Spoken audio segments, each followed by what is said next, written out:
All right, Shalom. I want to start out by giving all praise, honor, and glory to you. How about Shema Shah, Shema Kakwadash? Double honors of the apostle, elders, a great millstone. Shalom to all that I came out of pushing the word of sincerity and in truth. Yeah, I just want to go into this so-called white man, you know, through his said governments, you know, when preferably here in America, because this is Babylon the Great. You know, the wickedness that's has grew and festered all the way to the point that it's at now, all up under the hand of this devil, you know, and his satanic, you know, government, you know, and how they went through hell and high water to obtain their rule, you know. These which everybody praises as the founding fathers, you know, all of them had a heavy hand at not only killing and destroying us as a nation, us Israelites being you so-called blacks, Latinos, and Native Americans.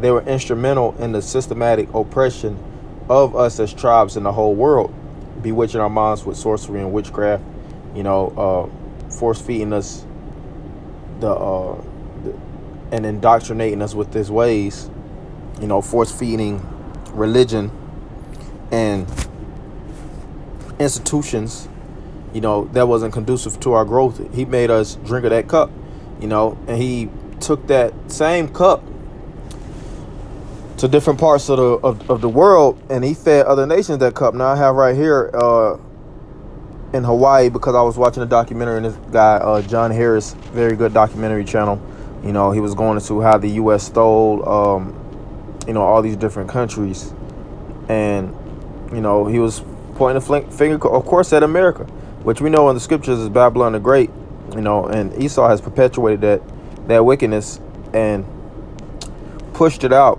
you know, which I'm gonna get that scripture after this, you know, and he's sprung out like scripture speak about. I've seen the wicked spring forth like a green bay tree, you know. They touch all these different countries, you know, and put pure wickedness and also hell upon the people. You know, that's why you have something known as the Trail of Tears, you know. That's why you have the Indian Removal Act, you know, slavery and these things of that nature. But this is here in Hawaii, which those are heathens, but the fact still remains that this man, this is his motive to overthrow us as a nation, you know, and not only overthrow us, but overthrow the world, keep the world up under his thumb. You know, the scriptures speak about that in Isaiah, how he's the hammer that goes around beating and bashing and pretty much depressing and oppressing, down pressing. So you got the Hawaiian language ban. After the overthrow of the Hawaiian kingdom in 1893, teaching and learning through the medium of Hawaiian was banned in 1896. Many Hawaiian elders have told of being punished for speaking Hawaiian at school. Hawaiian language will not be heard in schools for the next 4 generations. Yep. So they cleaned and wiped the land of its national traditionalisms, which one main thing was the Hawaiian language. Scripture says, which I get, you know, Esau will oppress you in your own house, man. It says so that, let me get that. The land that you actually come and have lived in, you know, and you know, brought up yourselves as tribes, you know, tribesmen and tribeswomen, and cultivated the land and lived there and made yourself one with the land. You'll have this devil come from foreign lands and pretty much stake out in your residence, kick you out of the land, and ban your language. That's why he's known as the most proud. But this is Micah, the 2nd chapter. It says in the 2nd verse, and they covet fields and take them by violence. Fields represents lands, and houses, and take them away. So they oppress a man and his house, even a man and his heritage, which is the heritage is his inheritance. And part of your heritage is your language, man. So you can't say this is not the so-called white man through the governments, you know. And now is the time for the chicken to come home to roost. Because like I said it before, the scripture says how the wicked sprung forth like a green bay tree. I think it said green bay. Let me make sure. Yeah, green bay tree. But this is the time where that same green bay tree is being chopped down.